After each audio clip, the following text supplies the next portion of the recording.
제가 대학을 다닐 때 신문에서 본 기사입니다. 대학로에 있는 그 회화동 어느 길가에서 차를 세워두었는데 지나가던 행인이 길거리에 있는 큰 돌을 주워서는 운전석 옆 유리를 깨트렸다는 겁니다. 그리고 신고를 한 근처의 사람들로 인해서 경찰이 출동을 했다. 그런 기사입니다.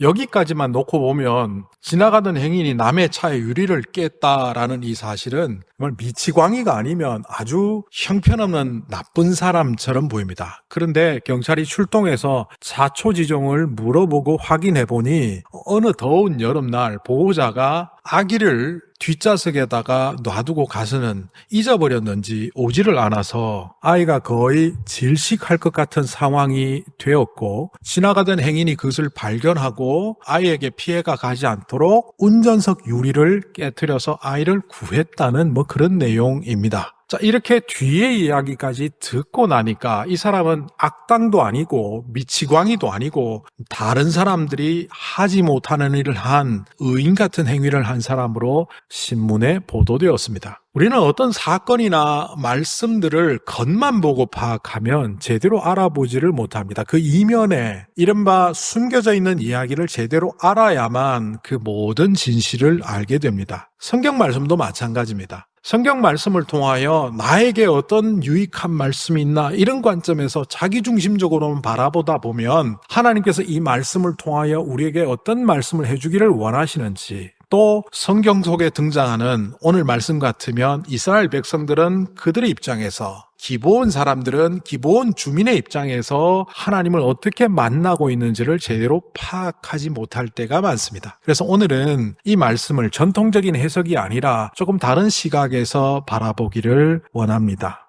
오늘 이 말씀은 대체적으로 이렇게 사람들이 제목을 붙이죠. 기브온 족속의 속임수에 요수아가 속아서 화친을 맺은 사건, 이렇게 말을 합니다. 결론부터 말씀을 드리자면 이거는 표면적으로 드러난 것일 뿐 그 이면에는 다른 내용이 있다는 것을 오늘 말씀 나눔을 통하여 발견할 수 있게 되기를 바랍니다. 이해를 돕기 위해서 우리가 1절부터 27절까지 다 읽었지만 제가 내용 요약을 조금 해드리겠습니다. 상황은 이스라엘 백성들이 여리고와 아이성을 무너뜨리고 하나님께 제단을 쌓은 이후 다시 길갈로 돌아왔습니다. 길갈로 돌아와서 있는데 가나안 땅에 있는 7 부족 연맹체가 회의를 하게 됩니다. 가나안 족속, 헷 족속, 기르가스 족속, 여부스 족속들의 대표들이 모여서 이스라엘 군대를 이기기 위해서는 우리가 흩어져서는 안 되고 연합군을 형성해야 되겠다라고 뜻을 모읍니다. 부족 연맹체 중에는 히위 족속도 있었습니다. 그런데 히위 족속 중에서도 한 일파였던 기브온이라는 성에 살고 있는 주민들이 거기에 동참하지 않습니다. 이스라엘 백성들을 공격하는 연합군에 동참하지 않았을 뿐만 아니라 이 사람들은 오늘 말씀에 보면 그 이스라엘 백성들과 화친을 맺기로 자기들 나름대로 결정을 했습니다. 오늘 말씀에 이렇게 되어 있죠. 사람을 제가 족속이라고 바꾸어서 오늘 말씀을 읽어보겠습니다. 헷 족속, 아모리 족속, 가나안 족속, 브리스 족속, 히위 족속, 여부스 족속의 모든 왕이 이 소식을 듣고, 그러니까 이스라엘 백성들의 승전보를 듣고 함께 모여서 요수아와 이스라엘에 맞서기로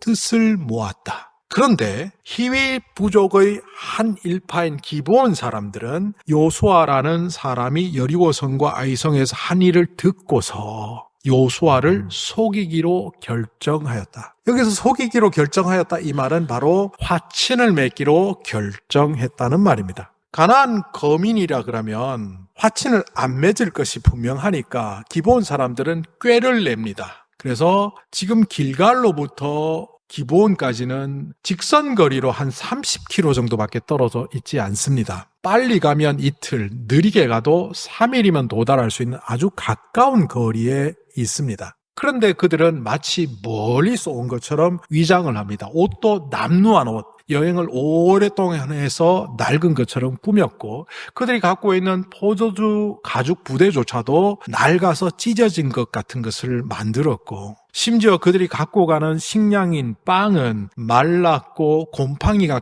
핀 것으로 준비를 해서 그들이 아주 멀리로부터 온 것처럼 신은 신발도 낡은 것으로 옷도 복장도 모두 그렇게 분장을 했습니다. 바로 이것이 화친을 맺기 위한 그들의 계략이었습니다. 이렇게 찾아가서 길갈에서 여호수아와 이스라엘 백성들을 만나니 그들은 처음에는 의심하는 듯 했지만 그들이 갖고 온 물품을 보면서 그냥 물품을 받고 화친을 맺습니다. 그리고 화친을 맺은 후 3일이 지난 다음에 그들이 바로 기브온에 살고 있는 거민이라는 사실을 알게 되고 이스라엘 주민들은 난리가 났습니다. 이스라엘 사람들이 난리가 났다는 그 내용이 16절부터 18절에 나오는데 그들을 이제 공격해서 죽일 수 없다는 사실을 알게 된 후 그들은 온 회중이 지도자들을 원망했다. 이렇게 기록되고 있습니다. 자, 이렇게 요약된 내용을 보더라도 이 내용은 기브온 족속의 속임수에 여호수아가 넘어가서 결국 이스라엘 백성들과 기브온 거민들과 화친을 맺었다라는 내용으로 요약되는 것처럼 보입니다. 그런데 이것은 이스라엘 사람들의 입장에서 보는 겁니다. 소설이나 희곡을 보면 작가들이 쓸 때 몇 가지 시점을 갖고 씁니다. 1인칭 주인공의 시점으로 소설을 쓰기도 하고 2인칭이나 3인칭 관찰자의 시점으로 쓰기도 할 뿐만 아니라 어떤 때는 전지적 작가 시점에서 소설을 펼쳐가기도 합니다. 그리고 어떤 때는 1인칭 시점과 관찰자 시점과 또 전지적 작가 시점이 혼재되어 나타나기도 합니다. 우리는 전통적으로 성경을 읽을 때 바리새인의 입장에서 성경을 읽지는 않습니다. 이스라엘 백성들의 입장에서 성경을 보죠. 오늘 여호수아 9장도 전통적인 해석은 대부분 여호수아 혹은 이스라엘 백성의 입장에서 이 성경을 봅니다. 그러다 보니 이 성경에서는 대체적으로 전통적인 3가지 해석이 나옵니다. 첫째는 속임수를 써서 화친을 맺은 기브온 거민들의 거짓됨을 이 성경에서 먼저 찾습니다. 그리고는 이렇게 적용하죠. 우리가 아무리 의롭게 살려고 해도 기브온 거민들처럼 이렇게 세상은 우리를 거짓으로 유혹합니다. 여러분 그것을 이겨내야 합니다. 이 정도 봅니다. 그때 이 기브온 거민들은 사탄의 도구처럼 보입니다. 두 번째 관점은 속이는 자도 나빴지만 속은 자도 나빴다라는 관점입니다. 오늘 14절에 보면 이스라엘 사람들은 어떻게 해야 할지를 주님께 묻지도 않은 채 그들이 가져온 물품을 넘겨받았다. 이 두 번째 관점을 통해서 전통적으로 이렇게 해석하며 적용합니다. 어떤 사건을 통해서도 우리는 하나님께 묻고 결정해야 합니다. 또 세 번째 관점은 잘못된 화친을 맺었을지라도 그 약속을 지키는 그 신실함을 우리는 드러내야 합니다. 이스라엘 백성들이 거짓된 것으로 화친을 맺은 것 같지만 그러나 끝까지 이 언약을 유지하는 것을 보면서 우리도 신실해야 된다는 그런 적용을 해갑니다. 기브온 족속들의 거짓됨도 속아 넘어간 것에 우리가 하나님께 묻지 않았던 무지함이 있었다는 것도 또 언약을 잘 지켜가야 된다는 그 해석도 이 3가지는 전부 이스라엘 백성들 여호수아 입장에서 오늘 여호수아 9장을 볼 때 나오는 것입니다. 그런데 이 말씀은 하나님의 시점으로 봐야 합니다. 하나님의 시점으로 이스라엘 백성들을 어떻게 보고 계신지, 하나님은 이 말씀을 통하여 기브온 사람들을 어떻게 대하고 계시는지, 그리고 이 말씀을 통하여 오늘 이 자리에 있는 우리들에게 어떤 말씀을 들려주고 계신지 우리는 보아야 합니다. 먼저 이스라엘 사람들이 화친을 맺은 후에 두려워하고 있는 장면에서, 원망하며 두려워하고 있는 장면에서 왜 이들이 두려워하고 있는지 이스라엘 사람들의 관점에서 한번 먼저 보기를 원합니다. 아마 이들은 2가지를 떠올렸을 것 같습니다. 첫째는 아이성 전투와 여리고성 사이에서 일어났던 아간의 범죄로 말미암아 이스라엘 백성들이 하나님 앞에 불순종했던 사건이 떠올랐을 겁니다. 그것 때문에 당했던 고통, 패전의 아픔을 떠올렸기에 또 한 번 이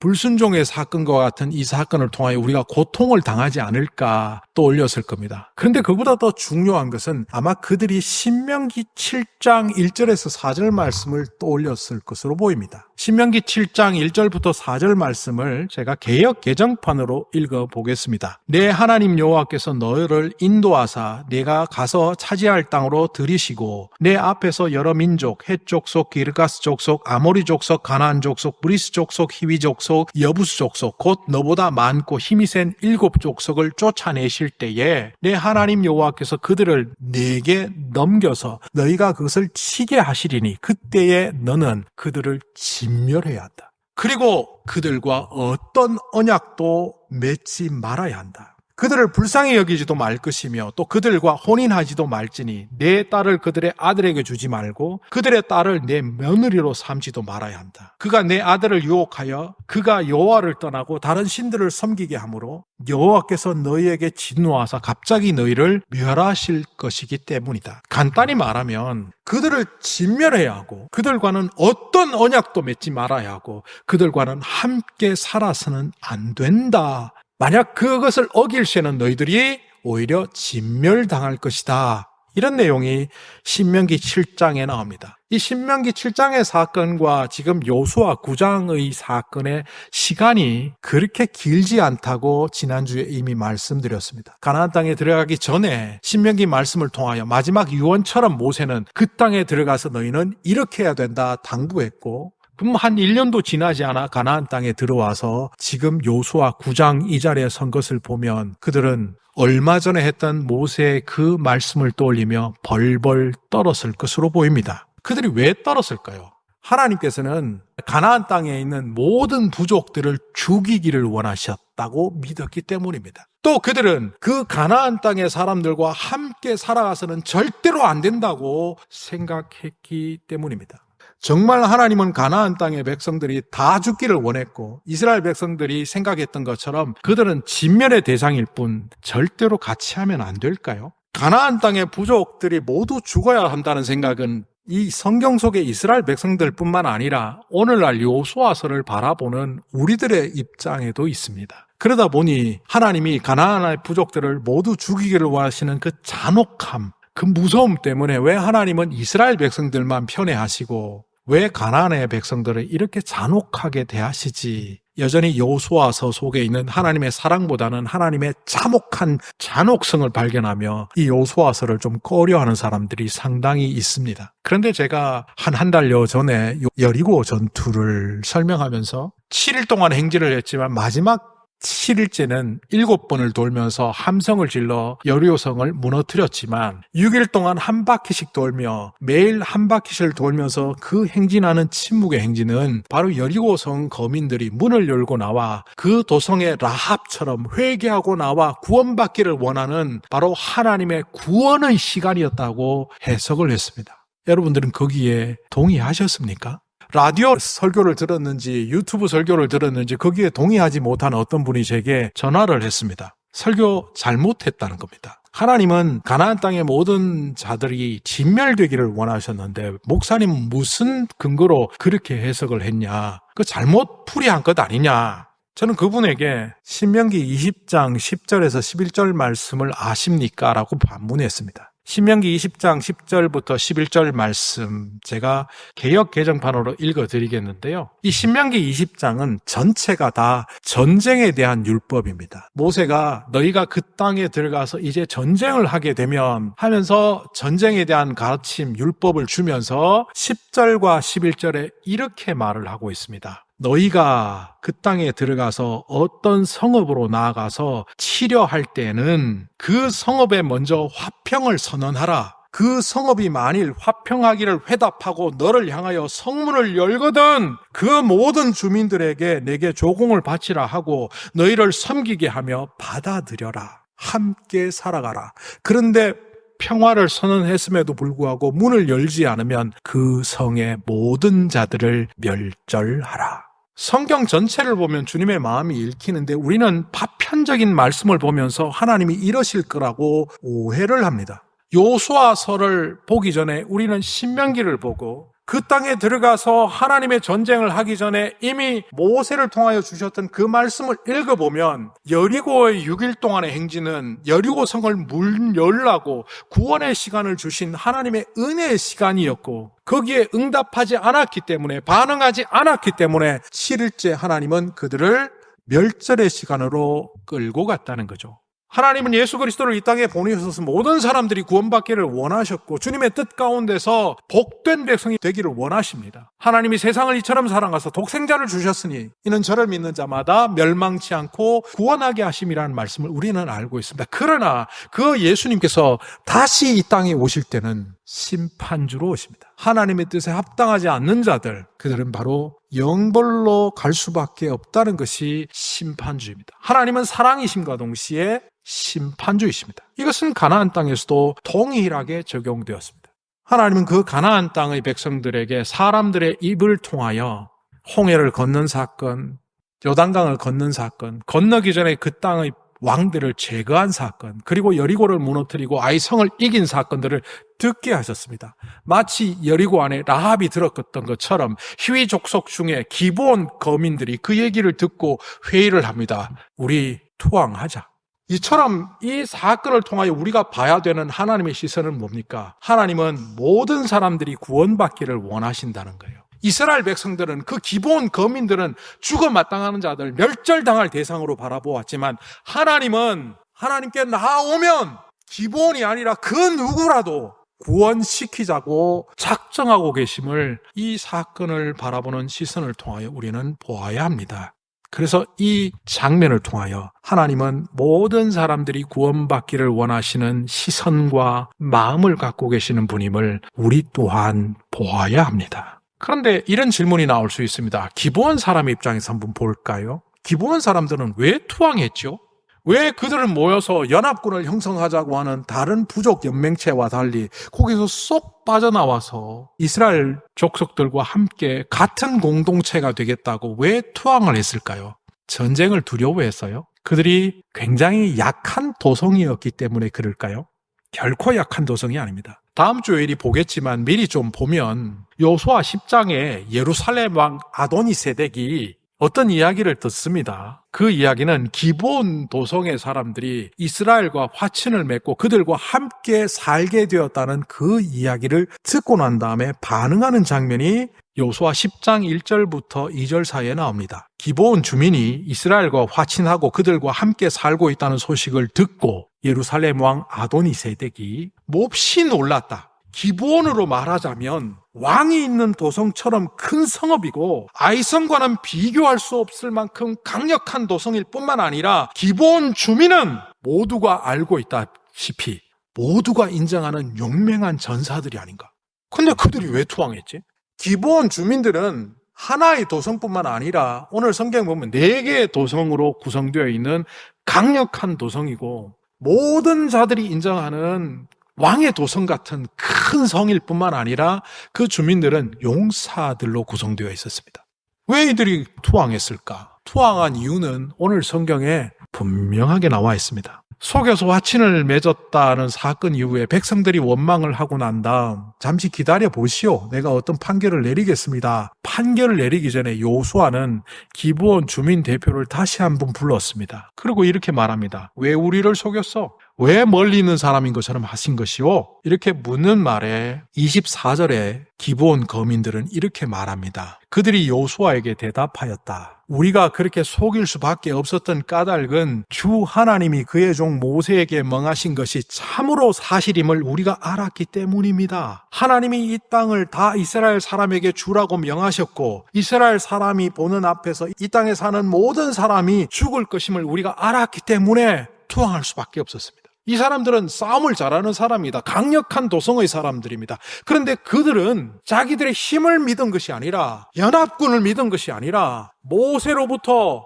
여호수아까지 홍해를 건너고 요단강을 건너고 동편의 도성들을 무너뜨리고 서편으로 넘어와서 여리고와 아이를 무너뜨렸던 그 이야기를 통하여 하나님의 능력을 보았다는 겁니다. 우리까지 것 아무것도 아니라는 겁니다. 마치 라합이 진정한 하나님은 너희의 하나님 외에는 없다라고 말한 것처럼 이 기브온 주민들은 뜻을 모아서 우리의 생각은 우리의 용맹함도 하나님 앞에서는 아무것도 아니기에 죽지 않기 위해서는 하나님 앞에 항복하는 수밖에 없다는 것을 우리가 깨달아서 투항한 것이라는 겁니다. 그들이 처음에 와서 이렇게 말하죠. 하나님의 명성을 들었기 때문에 우리는 찾아왔습니다. 그들은 이스라엘 군대가 두려웠기 때문이 아닙니다. 그들 뒤에 있는 하나님의 명성을 두려워했기 때문에 그 명성에 엎드리는 마음으로 왔습니다. 이 고백은 라합의 고백과 흡사합니다. 그런데 이 장면을 누구보다 기뻐하신 분이 누구실까요? 하나님이십니다. 이 장면을 하나님의 시각에서 보면 하나님께서는 모든 사람들 앞에서 주님이 주님 되심을 인정받는 걸 원하십니다. 골리앗과 다윗의 전투에서 가장 부각되는 것은 다윗이 골리앗을 무너뜨렸던 장면이 아닙니다. 하나님의 군대였던 이스라엘 군대가 쥐새끼처럼 숨어있는 그때에 다윗이 찾아갔고 왜 하나님의 이름을 모욕되게 하느냐, 나라도 났어야 되겠다 하고 나섰을 때 골리앗이 비우셨습니다. 막대기 들고 돌 몇 개 들고 오는 그를 보면서 뭐 개 잡으러 왔니? 짐승 잡으러 왔니? 그때 다윗이 골리앗에게 또 주변에 있는 모든 사람이 들을 수 있도록 이렇게 말합니다. 나는 칼과 창과 단창으로 너에게 가는 것이 아니다. 네가 모욕하는 이스라엘 군대 하나님 만군의 여호와의 이름으로 이 자리에 선다. 이때 하나님이 가장 하나님 되심이 드러났습니다. 주님이 주인 되심이 그대로 드러났습니다. 오늘 이 기브온 사람들의 고백은 이스라엘 백성들도 잘 안 믿는 이야기를 했을지도 모릅니다. 당신들이 알지 믿을지 모르지만 이미 하나님께서는 모세를 통하여 이 땅을 여러분에게 주시기로 약속하셨지 않습니까? 우리는 그걸 압니다. 연합군을 만들었다고 그래서 가나안 연합군이 형성되었다고 말하지만 그까짓 것 아무것도 아닙니다. 하나님 앞에서는 먼지 한 털에 불과합니다. 그것을 알기 때문에 우리는 주님의 이름, 하나님의 이름 앞에 무릎 꿇는 겁니다. 주님이 주님 되심을 선언하며 섰던 이 자리를 주님께서는 기뻐하셨습니다. 이런 기브온 사람들을 하나님은 어떻게 보실까요? 이들에게 어떤 보직을 맡깁니까? 하나님의 제단에서 물깃고 나무하는 자로 세웁니다. 요수아가 결단을 내리기는 했지만 하나님께서 요수아에게 주셨을 겁니다.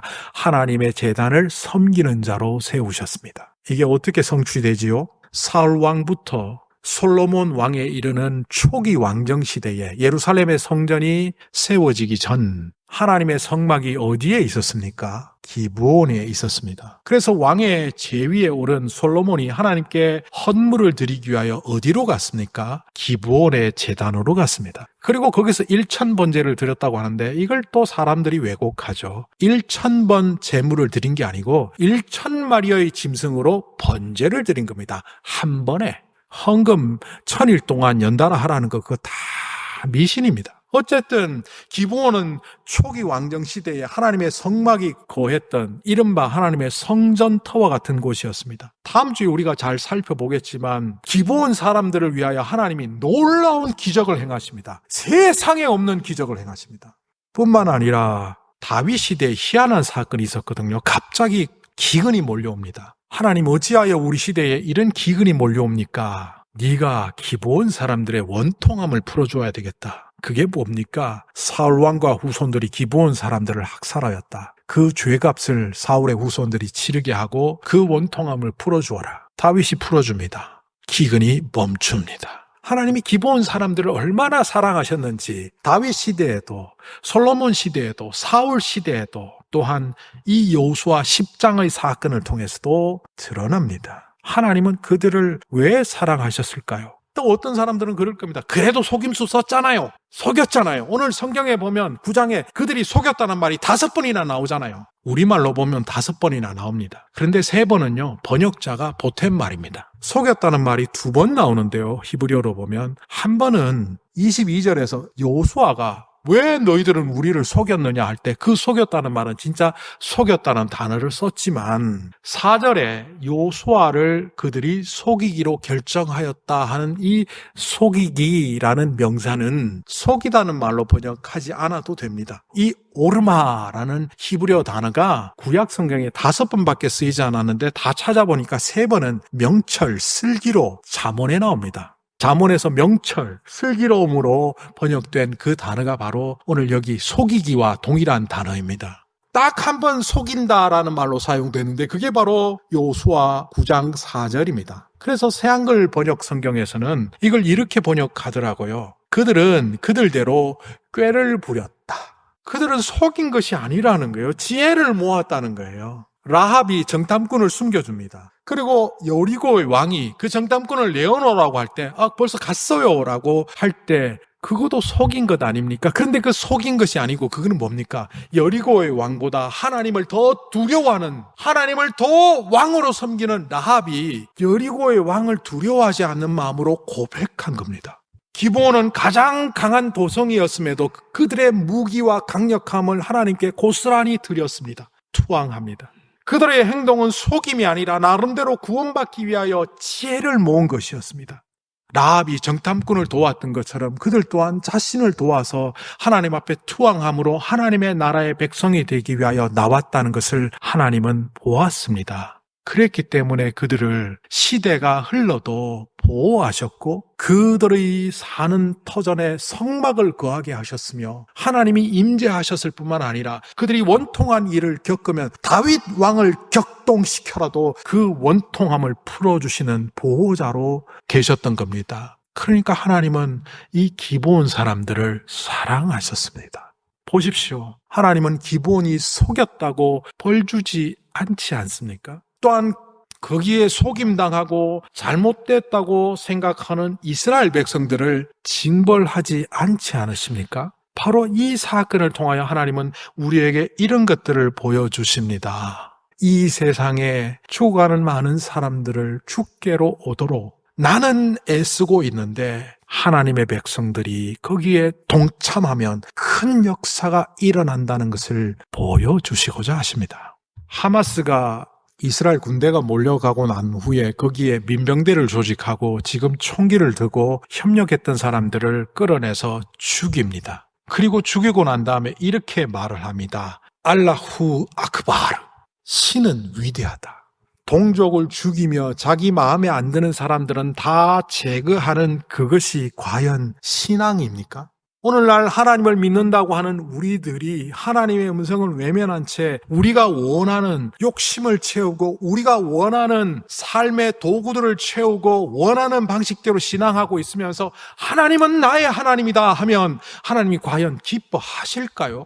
단순히 내가 복받고 잘 살고 구원받아서 천국 가는 것에만 관심 갖고 있다면 과연 우리의 믿음이 하나님의 시선, 하나님의 마음에 부합된 믿음일까요? 아니면 나를 보호하시는 하나님께서 나에게 조금이라도 손해를 끼치는 모든 자들을 멸절시켜 주기를 원하시는 바로 알라후 아크바르 하는 그 사람들과 다를 바 없는 모습으로 우리가 살고 있는 것은 아닌지 오늘 이 말씀을 통하여 우리 자신을 볼 수 있기를 원합니다. 우리는 하나님을 믿는 사람들이고 그래서 천국 가는 사람들입니다. 그럼에도 불구하고 우리가 여전히 나 하나 구원받는 유치한 신앙에 머물러 있다면 기브온 사람들이 구원받고 모든 자들이 주께로 돌아오는 것이 하나님의 마음이고 하나님의 시선임에도 불구하고 그 하나님의 시선과 마음과는 상관없이 나 자신만 바라보며 나 자신의 중심이 되는 그런 신앙생활을 하고 있다면 우리가 선언하는 하나님이 과연 세상에서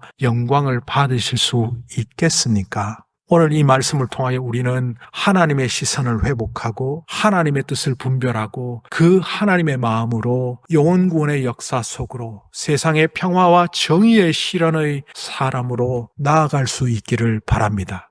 그럴 때 바로 우리의 삶을 통하여 주님의 나라가 이 땅에 임하시고 그런 우리들을 통하여 주님의 뜻이 하늘에서 이루어진 것처럼 이 땅에서도 이루어진다는 것을 주님의 음성으로 이 시간 들을 수 있는 우리 모두가 되기를 간절히 소망합니다.